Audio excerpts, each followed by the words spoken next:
नमस्कार दोस्तों, ईरान ने बड़ा ऐलान कर दिया है।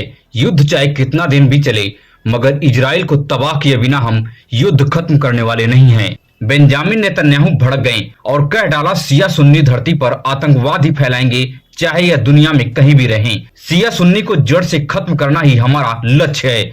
इस बयान को लेकर पूरी दुनिया के मुसलमानों में भयंकर गुस्सा देखा जा रहा है। ईरान के नए सुप्रीम लीडर मुजद्दबा खामनेई ने इजराइल को तबाह करने के लिए मिसाइलों की बौछार शुरू कर दिया है। इजराइल के आयरन डोम को मिसाइलें लगातार ध्वस्त कर रही हैं। इजराइल के अभेद किला को ईरान लगातार ध्वस्त कर रहा है। ईरान का साफ कहना है कि हमारी मासूम बच्चियों जो 165 की संख्या में थीं और जिस प्रकार से तुमने खामनेई को मारा है, हम इस मौत को भूले नहीं हैं। हमारी अंदर से आग पूरी तरह से धधक रही है कि हमें जब भी मौका मिलेगा हम इजराइल को तबाह करने में कोई भी कोर कसर नहीं छोड़ने वाले हैं। चाहे दुनिया में कितना भी तबाही मच जाए गैस और तेल को लेकर, मगर हम इस नरसंहार का बदला लेकर रहेंगे। मुजद्दबा खामनेई ने भारत पर सख्ती बरती है। 70 से 80 तेल और गैस से लोडेड जहाजों को स्टेट ऑफ हॉर्मुज में रोक दिया है। ईरान ने खुली चेतावनी दी है कि इजराइल और अमेरिका का समर्थन करने वाले देशों को गैस और तेल की सप्लाई पूरी तरह से बंद कर दिया जाए। अगर इन देशों के जहाज स्टेट ऑफ हॉर्मुज से गुजरते हैं तो उन्हें बम से एक झटके में उड़ा दिया जाए। भारत के प्रधानमंत्री ईरान के राष्ट्रपति से बात किए हैं, मगर कोई भी रास्ता अभी तक नहीं निकल पाया है। ईरान के हाथ में परमाणु बम से भी खतरनाक हथियार अब हाथ में लग गया है, जिसके जरिए से ईरान पूरी दुनिया में तबाही मचा रहा है। ईरान का नया परमाणु हथियार है स्टेट ऑफ हॉर्मुज का वो क्षेत्र जहां से पूरी दुनिया की जहाजें तेल और गैस से लदी हुई गुजरती हैं। उन जहाजों को ईरान लगातार टारगेट कर रहा है, उन जहाजों को उड़ा रहा है। इजराइल और अमेरिका के करीबी रहने वाले देश पूरी तरह से घुटने टेक दिए हैं। अगर एक हफ्ता तक और युद्ध चल गया तो भारत में बड़े पैमाने पर तबाही मच सकती है। गैस और तेल को लेकर बड़ा संकट खड़ा हो सकता है। आपको क्या लगता है कि ईरान अमेरिका के सामने घुटना टेकेगा या इसी तरह से अंत समय तक युद्ध लड़ता हुआ नजर आएगा? कमेंट में टाइप करके अपनी राय को साझा करें। वहीं उत्तर प्रदेश के संभल से बड़ी खबर सामने आ रही है। संभल के नए डीएसपी कुलदीप कुमार ने मुस्लिमों की ईरानी के साथ वफादारी को लेकर सीधा हमला बोला है। डीएसपी कुलदीप कुमार ने कहा कि कुछ लोगों को बहुत खुजली मची हुई है। लड़ाई अमेरिका, इजराइल, ईरान के साथ हो रही है, मगर भारत के तथाकथित मुस्लिम देश और प्रदेश में सड़कों पर कानून व्यवस्था को खराब कर रहे हैं। अगर ईरान से इतना ही वफादारी है तो भारत की जहाजों में बैठकर चले जाओ और ईरान में लड़ाई करके वहां से वापस चले आना। मगर ऐसा इन्हें नहीं करना है, बल्कि देश और प्रदेश में शांति व्यवस्था को पूरी तरह से भंग करना है, सड़कों पर तांडव करना है और सड़कों पर ईरान के लिए छाती पीट पीट कर दहाड़े मार कर रोना है। इस प्रकार की कई वीडियो पहले सामने आ गई हैं।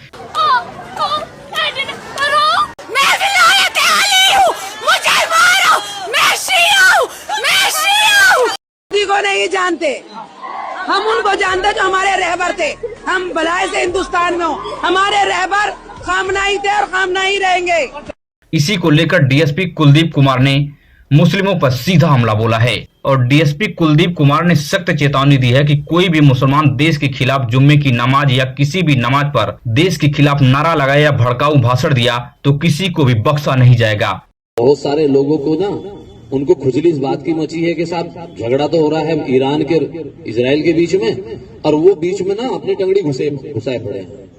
भाई अगर इतनी दिक्कत है तो आप बैठ जाओ जहाज में। जब जहाज लेने जा रहा है वहां ईरान में फंसे हुए भारतीयों को, तो जहाज में बैठ जाओ और चले जाओ और जाओ लड़ो ईरान की तरफ से, लौट के आ जाओ। लेकिन किसी दूसरे दो देशों के बीच में झगड़ा हो रहा है और उस झगड़े का अगर हमारे देश में कानून व्यवस्था पर कोई असर पड़ेगा तो हम फिर इलाज कराएंगे बहुत बढ़िया वाला। कहीं पर किसी भी प्रकार का किसी नमाज में, अलविदा की नमाज में या जुमे की नमाज में कोई भी किसी प्रकार के किसी देश के विरोध में, किसी के विरोध में कोई स्लोगन, कोई पट्टी, कोई नारा ये नहीं होना चाहिए। इस बयान को सुनने के बाद असदुद्दीन ओवैसी भड़क गए हैं और बड़ा बयान दे डाला है। इस वीडियो को देखिए। मैं उस डीएसपी साहब को बोलूंगा, ये मुल्क आपके बाप का नहीं है, हिंदुस्तान का आईन है। और सुनो डीएसपी, तुम बेंजामिन नेतन्याहू की जबान में बात कर रहे हो। अगर कल कोई इजराइल की ताईद में एहतजाज निकाला जाएगा तो तुम तो जय जय के नारे लगाओगे ना। वहीं पर आम आदमी पार्टी के सांसद संजय सिंह ने अंधभक्तों की बखिया उधेड़ दी है। संजय सिंह ने साफ कहा है कि सुनो अंधभक्तों, मोदी ने तुम्हें लाइन में खड़ा कर दिया है। आज तुम भी दर दर ठोकरें खा रहे हो, मगर तुम्हें किसी गुप्त बीमारी जैसी पीड़ा है, मगर अंदर ही अंदर तुम घुट रहे हो। संजय सिंह ने अंधभक्तों की दुखती रंग पर हाथ रख दिया। इस बयान को सुनिए, यह बयान बहुत तेजी से वायरल है। भक्तों के लिए विशेष रूप से कहना चाहता हूं, प्यारे अंधभक्तों, जरा ध्यान से सुनो। तुमको तुम्हारा अगुआ मोदी दिन रात मूर्ख बनाता रहता है। बांग्लादेशियों से लड़ो, बांग्लादेशी घुसपैठियों का सवाल उठाओ। गृह मंत्री भी आप तो लाइन में खड़े हो, आपके लिए तेल नहीं है, आपके लिए गैस नहीं है। देश खुद एक गंभीर संकट की स्थिति में है और ये 5,000 टन डीजल बांग्लादेश को भेज रहे हैं। बांग्लादेश में जहां पे हिंदुओं की हत्या हो रही है, वह नंबर 1, जब बार बार ट्रंप कहता है हमने ट्रेड डील का दबाव बनाकर सीज फायर कराया पाकिस्तान के साथ, ये पूरे भारत का अपमान है। और प्रधानमंत्री एक बार भी नहीं बोले। आज भी मैं दोहरा रहा हूं, प्रधानमंत्री जी आइए सामने निकल के, मैं आपका स्वागत करूंगा। खाली एक बार बोलो, ट्रंप, राष्ट्रपति ट्रंप झूठ बोल रहा है, खाली इतना बोल दो। आपकी हिम्मत नहीं है। वो बार बार भारत को अपमानित करता है। हमारे लोगों को हाथ में हथकड़ियां बांध के, पैरों में बेड़ियां बांध के भेजा उसने, भारत को अपमानित किया। वहीं पर वित्त मंत्री निर्मला सीतारमण ने संसद भवन में अप्रत्यक्ष रूप से कबूला है कि देश में गैस और तेल की बहुत बड़े पैमाने पर संकट खड़ा हो गया है। भारत में तबाही मच गई है। लोग घंटों घंटों लाइनों में खड़े हो रहे हैं, मगर कोई भी सुध नहीं लेने वाला है। निर्मला सीतारमण ने संसद में खड़ा होकर विपक्ष के ऊपर सीधा हमला बोला है। निर्मला सीतारमण ने साफ कहा कि भारत इस समय संकट से गुजर रहा है, मगर विपक्षी पार्टियों के नेता हमारा सहयोग करने के बजाय इस समय जनता को भड़का रहे हैं। इसके वजह से जो दिक्कत हमारे देश में आ रही है, उसको हमारे नेतृत्व माननीय मोदी जी के द्वारा उसको कैसे सामना करना है, फंड प्रोवाइड करना है और तैयार रहना है। ऐसे बहुत सारे कदम जब हम उठा रहे हैं, उस समय इस देश का विपक्ष साथ रह करके आम जनता को उम्मीद जताने वाले बात ना करते हुए ऐसे गैर जिम्मेदाराना स्टेप्स जो कर रहे हैं, उसको हम खंडन करना। मगर सबसे बड़ा सवाल खड़ा होता है कि जब यही भारतीय जनता पार्टी विपक्ष में थी तो वह पूर्व प्रधानमंत्री मनमोहन सिंह को मौन मोहन कर उनका मजाक उड़ाती थी और रुपया और डॉलर की कीमतों को गिरती हुई बताकर कांग्रेस का और विपक्षी नेताओं का मखौल उड़ाती थी। घर में चूल्हा नहीं जलता है, बच्चा रात रात रोता है, माँ आंसू पी के सोती है और देश के नेताओं को गरीब की परवाह तक नहीं है। मगर आज जब विपक्ष जनता को सच बता रहा है तो इससे भारतीय जनता पार्टी पूरी तरह से बौखला गई है, घबराई हुई नजर आ रही है।